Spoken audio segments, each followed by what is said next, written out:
Today we're going to start dividing and moving a lot of our herbaceous perennials. It's here at we are in the thick of autumn, but we're going to start doing it now in preparation for next year's garden. That's true. And actually, when the weather's nice today, it has really rained a lot here, but it's great here in autumn because the soil is really wet and all the perennials are starting to go to sleep over winter. So it's a great time to divide and to move because a lot of the perennials are kind of getting strong or really wide over one season, depending on which one it is. So it's really good to do it now so you don't have to go and water plants that you have moved. And what I used, you can use whatever favorite tools you have. You can like a planting shovel or some small little forks, spade, or just a knife. So I'll go ahead and start with this one. The leeuwfoot here has really gone really big here. It's on the corner, on the border here, but it's close to the liatis. So really what I'm going to do, for this one I'm going to use my spade and just removing some small sticks I had because it was kind of falling over. So what I do, I just go really under them, make sure that you get a little bit out from the plant and then just get in there. And don't be afraid of if you get a little bit of not all the roots up, because perennials are really strong. And that's a good point. I think a lot of people, when they first start gardening, they're afraid of dividing and moving things. Oh, what if I don't get all the roots? You won't. You're going to break some, but I promise you this plant will have enough root with it. So it'll be easy to divide and easy to move. Another thing, most herbaceous perennials, that means ones that completely die back. Here when winter comes, they kind of just die back. You don't see anything, then they come again in the spring. Most of these clump-forming herbaceous perennials, even grasses, you can do in a very similar way. Yeah, and it's actually very healthy for the plants here to get divided very often. Some do it every year, some depending on which one it is. I'll just shake a little bit off see if I get it all. It's really gone massive.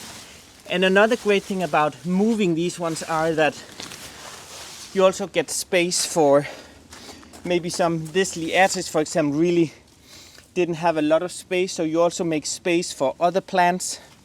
Yeah, you can see what all was back there. There was some more liatis here that trying to spread. The heuchera, the liatis. So this guy had gotten really big. We had already trimmed it back, and then we'd already talked about go ahead and dividing it here in the autumn. Yeah. And as you can see, it was actually just a small plant. I believe it was last year I placed one that I divided. But now I have noticed I have a little plastic bag. We'll use whatever you have, then it's easy to move. Because we have gravel under, you can use a spade and just cut right in, or even if you have a sharp knife, just cut right in between. I'll try with the spade, it's a little bit depending again on the size of the plant, but don't be afraid of just going right in there, right in the middle. See if I can, it's pretty strong. Give it a good kick. There we go. And then actually just pull it apart. And then you start to have really, see in here it gets a lot of new air for the plant as well. So that's really going to be nice for the next season because it does really spread this leeuwfoot here very quickly. And the foliage, notice, is still very green, it's starting to die back. So what I do now is also, like with a shear you can, or even just a knife, try and remove some of the foliage because... Or we could use clippers. I could go get you a pair. Yeah, so I could show that. Get some of the foliage off. You could even go all the way down, but take most of the foliage off, some of the tall ones up here, because you want to have the perennial that it focus on establishing root the new place, because it still goes into a shock. Imagine somebody would pull you up from the ground and take all your roots off, so they get like, ooh, what's happening? So you want them to focus on focusing on roots instead of keep on like using energy on all these. Yeah, here before the frost comes especially. And we're a good 6 to 8 weeks away before our first frost, even 2 months. So, which would be 8 weeks, yeah. So we're in a really good time to divide and to move these here in the autumn. You can do some in the spring. We prefer to do in the autumn. only because that gave us all summer to look and see what it was that we liked, where we liked it, what we needed something new in, who got too big. Yeah. So that's why we choose to do autumn, yeah. But even, like Ellen also said, so even if you don't worry about if you don't have the time to divide all your perennials now, you can also, like he said, you can do it in spring. But see, even now, just a little clump like this will really quickly establish and then become much bigger. And then you can see you could then take one of these ones, take some of the foliage off here, and then actually just go ahead and place it again, and then it gets lots of more air, because we have also an alunrod here that kind of didn't get enough light. And then you can also go ahead. The good thing about dividing these perennials, also thinking about like spring display, like bulbs, you could then go ahead and plant some bulbs here in when the soil temperature, the ground temperature is much cooler. We will also place some more bulbs around throughout the garden. And that's also easier when some of your perennials, you have a bit more space to play around. Okay, where should I have some more like tulips and things like that around? So this is really nice now, and it also gives you a little bit more space to the border, because it was kind of getting big. But already now, this is 1, 2. I've divided that into 2. That could easily be more 5 or 6 clumps, and also great for giveaway for people, or yeah, just have other places so it's repeated in the garden. So just wanted to show that there are in fact still some roots down there in the hole. Just another, if we can encourage you at all, just not to be afraid, right? If you don't get everything up, you won't get everything up. No, so just really go for it. Yeah.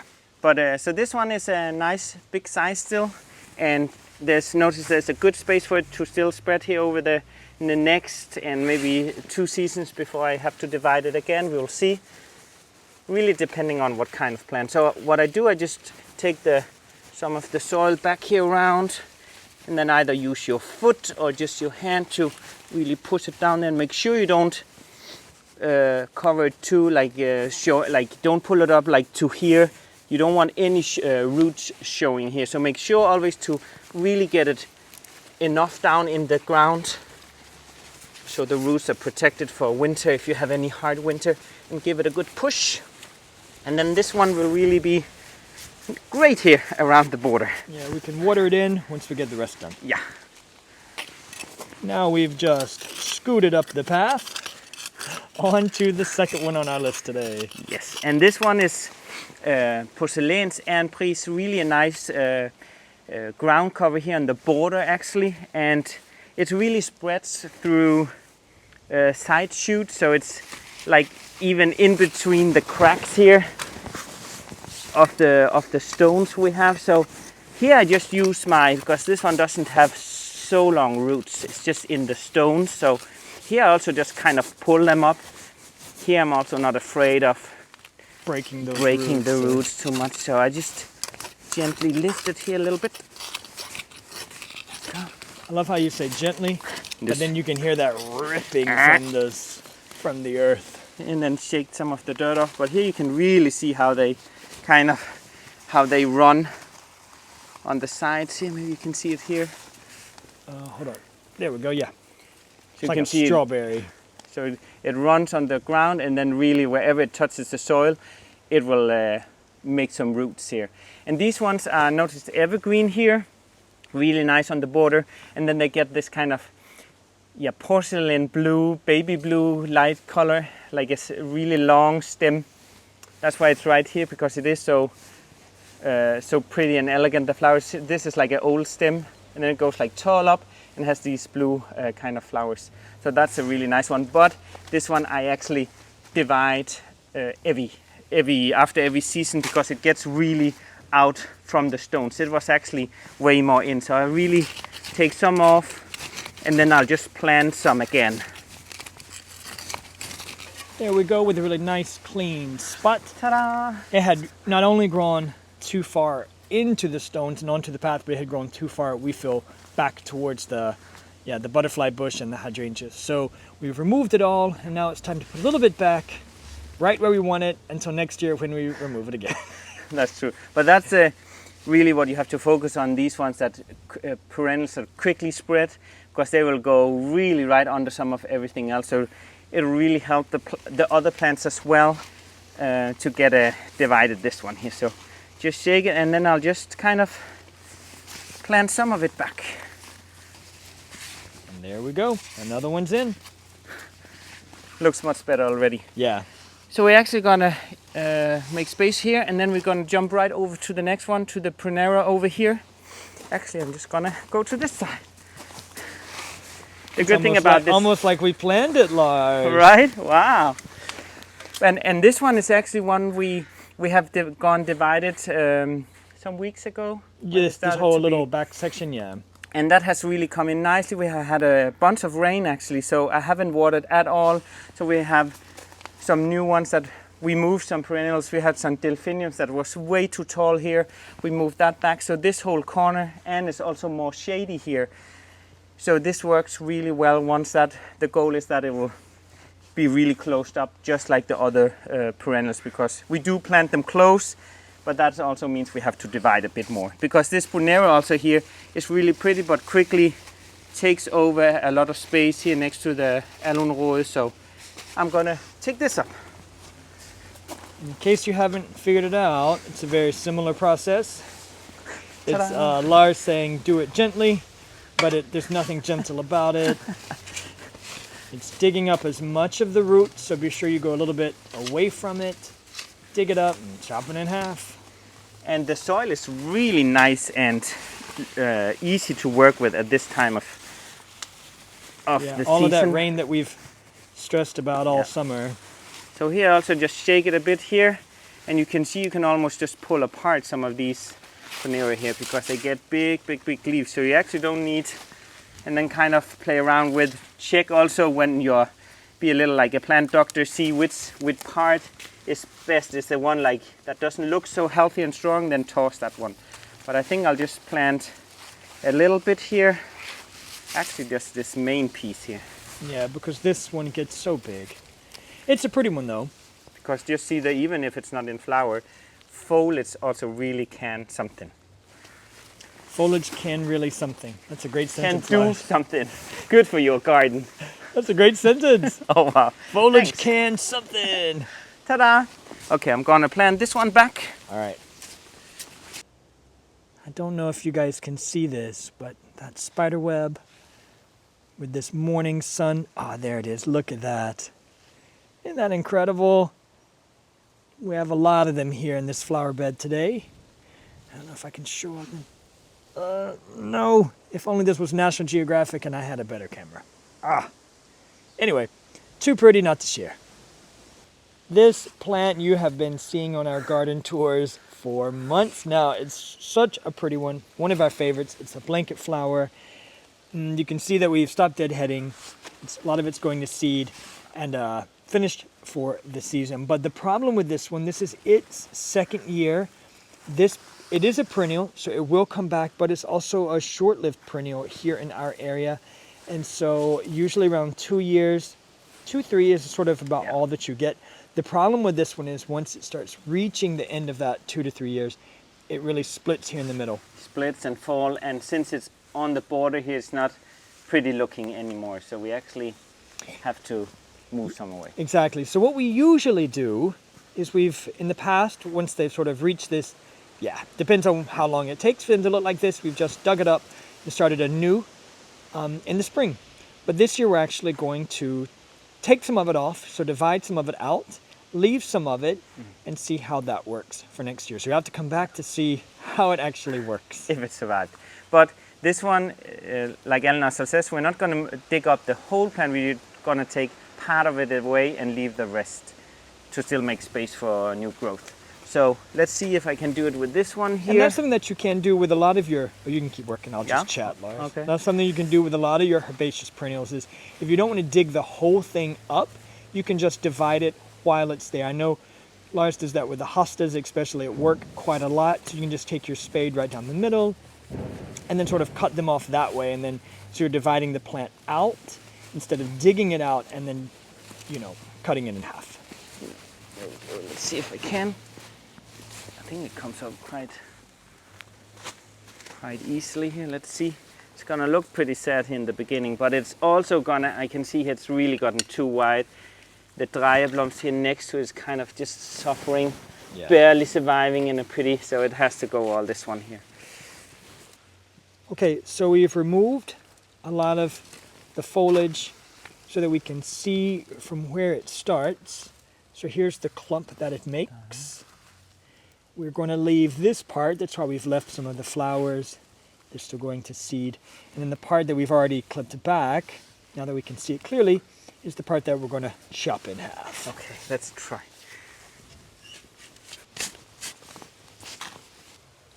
And there we go. So We this did it. part comes out, and that's what's left. Exactly half of the plant, and the part that we want, and in the location that we want.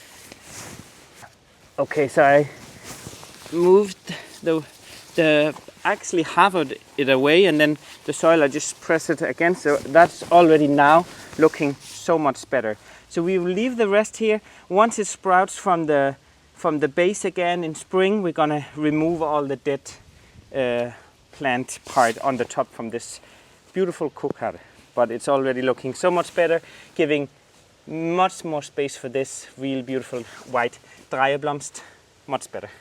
So I'm here at the tall, beautiful Stauder Solsikke that's starting to be finished, and it's a great time now also to really get it back. So I'm actually digging some up because it's really spread it throughout just one season. It has underground roots, and as you can see, all this one has, it was a tiny, tiny clump, and before you know it, it'll take over the whole, it's even further over there. So It was massive. It This was. one, And I'll actually just show you how it grows. I'll take here, see if I can get a big clump here. let me see if I can get over there. I'll Oi. come to you otherwise, but here, don't be afraid of, it's quite easy actually, in our soil at least. But here you can see how the roots are just really traveling here, and then super, super tall. So I really definitely have to remove some of that.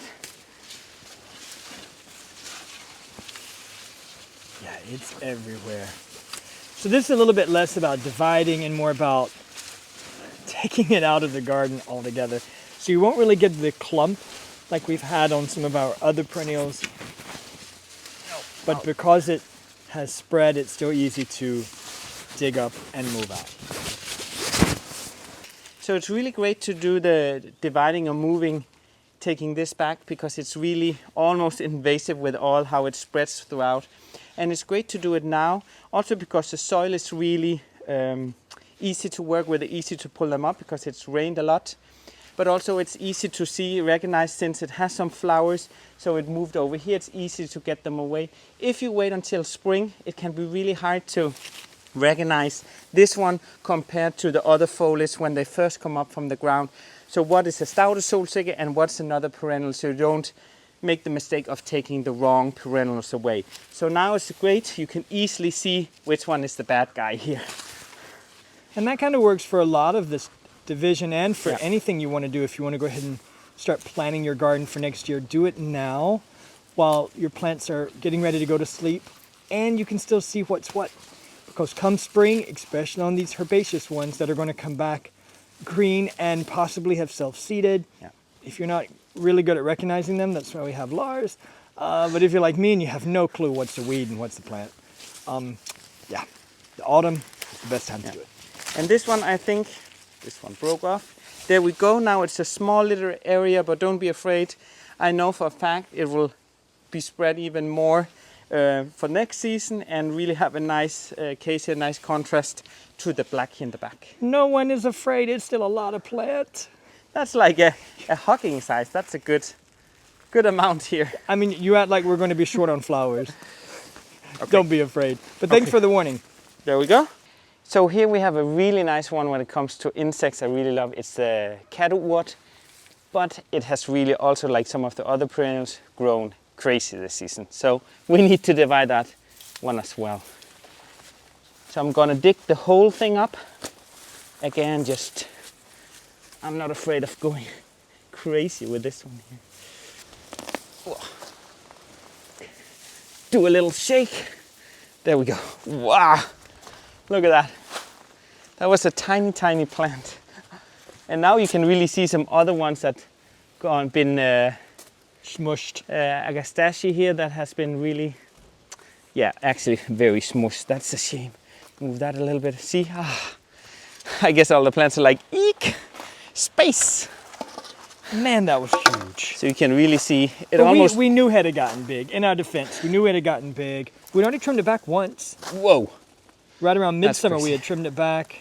It actually just, easily pulled it away. Yeah, Jeepers. I pruned it back also, and then it kind of grew back and got really, Wild. really wide. But you can see I can now almost just pull them apart like this here. Man. And you can even, let me try and use my, I don't know how dull it is, but some plants you could also just use a little. I think that knife came with the house. It's probably pretty dull. Oh, 6 years old. Ah, there we go. It came with the house 6 years ago. That knife could be could be as old as I am. But if you, The house is over 100 years old. Not that I'm 100, but the knife is probably old. Nah, it's plastic. See, now we It's can- way. pull it here. It's a workout. Oh, this one is like really just, I think I will have to cut this actually. That is easier. So here I'll just also just give it a, you can see a lot of new shoots coming already. So this one will, Yeah, there's no doubt that this plant has enjoyed its summer. and this is so hardy, it will for sure come back. And the foliage is also very pretty. And as I said, the insects really love it. Doesn't look like much now, but It's even also this, really easy one to take cuttings of. So all of this stuff Yeah. that you've just cut off, Lars, you could actually, a lot of these, these green ones, just remove the lower part, and if it has a flower, bloop, place it in soil and you'll have a new catwood. Actually, let's be sure to link to that video. We did this in June. Some cuttings. Took a bunch of cuttings, yeah. So we should link to that. So you can still do that too. Look. Earthworm. And reminds me always like of birds. He loves, like, if I dig, he's like, ooh, a worm. Well, I'm because like, to me okay. it means that the soil is healthy. Yeah, okay, he can eat, he can be here. So I made a hole again, kind of where it was before. I kind of buried again, not too high, rather than a little bit lower, because you want to make sure it's protected against, if not that we have bunch of snow anymore here in Denmark, but we still get some cold winters. There we go. Now it has Much so better. much more space. You, It's didn't so, even know, you guys didn't even know this pot was here, did you? Nobody's ever been able to see it. There was a pot under that. ta-da! plant. And also the scabiose is getting so much more space, because normally I get so surprised seeing soil, because I love planting close, because then I don't have to do lots of weeding. But now I and have we to started divide this it. project, just for everybody to know, we started this project having to agree that all of this that we're dividing out has to actually be out of the garden. Right, Yeah. Lars? His first thought was, okay, then we'll find places to put everything. Because this lovely man sees soil.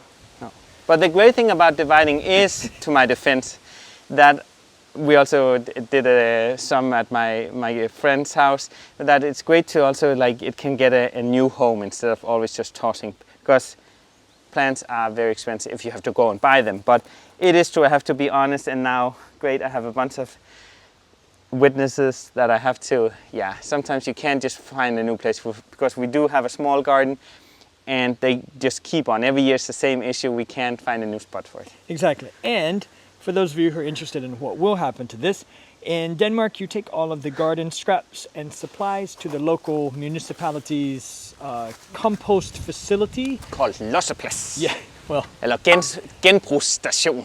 and then they turn it into compost. So it'll go into a whole bunch of places with everyone else's cut down apple trees and surplus of apples and all sorts of stuff, lots of garden waste, lawn clippings, and then it'll be turned into compost. And then that's also free. You can go with a trailer and you can pick up the compost for your garden. So in that way it will be recycled. But a bunch of, throughout the summer we also put in our compost. But But now we've got a lot. yeah, so we this have a has lot, so, because we have a lot of things to divide and move, and things just gotten too close, so we are very busy still.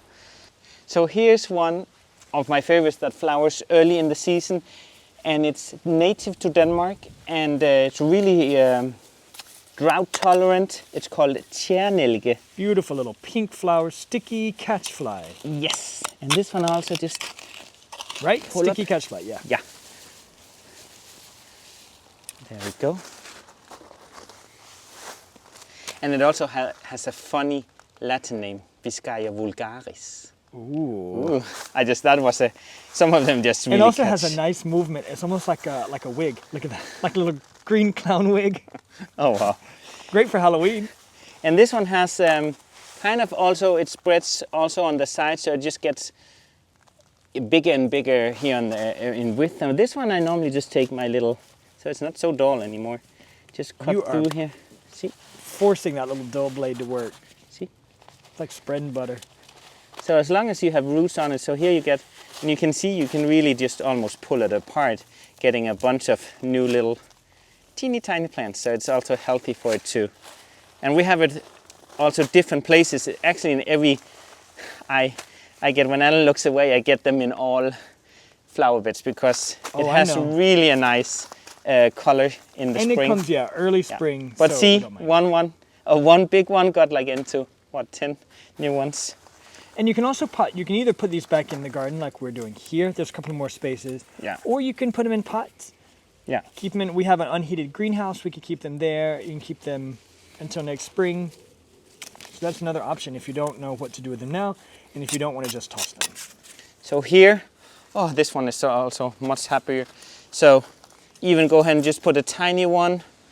And also kind of, we can debate a little bit like how much we put back, but sometimes just also it shows, okay, maybe it's too much here, get rid of it in some places. So it's a good way to every year rearrange your flower bed. So Exactly. I do think we can put a little bit back. Yeah. So I'll let you go Just ahead and there. do that, and then I'll let these people, you guys who have been so nice to sit here and watch us divide and discuss. and then we can be still outside all day. It's a beautiful day, not raining like yesterday. So Very excited. So if you have any questions about dividing or moving out or why we do or what it is for the rest of the plans, just drop them in the comments.